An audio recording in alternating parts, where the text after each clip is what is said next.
বুধবার 22শে শ্রাবণ দিনটি কবিগুরু রবীন্দ্রনাথ ঠাকুরের প্রয়াণ দিবস হিসেবে পালিত হয়। রাজ্যের সমস্ত সরকারি প্রতিষ্ঠানে এদিন কবিগুরুকে স্মরণ করা হয়। একই ছবি রায়গঞ্জেও। এদিন রায়গঞ্জের গার্লস প্রাথমিক বিদ্যালয়ে শ্রদ্ধার সঙ্গে পালিত হলো কবিগুরুর প্রয়াণ দিবস। শিক্ষক শিক্ষিকা এবং খুদে পড়ুয়ারা রবীন্দ্রনাথ ঠাকুরের প্রতিকৃতিতে মাল্যদান এবং পুষ্পার্ঘ্য অর্পণ করে শ্রদ্ধা নিবেদন করেন। উপস্থিত ছিলেন প্রধান শিক্ষক গৌরাঙ্গ চৌহান সহ অন্যান্যরা। কবিগুরুর জীবনাদর্শ তুলে ধরা হয় অনুষ্ঠানে।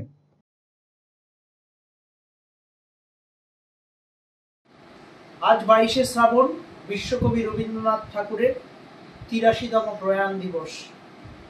রায়গঞ্জ গার্লস প্রাথমিক বিদ্যালয়ে ছাত্রছাত্রী, শিক্ষক শিক্ষিকা, অভিভাবক অভিভাবিকাদের মধ্যে রবীন্দ্র চেতনা উন্মেষ যেন সবসময় থাকুক। বাঙালি রবীন্দ্রনাথকে রচিত গান কবিতা নিয়ে তাদেরকে লিখে বড় হয় এবং পড়াশোনা করে তারা সমৃদ্ধ হয়।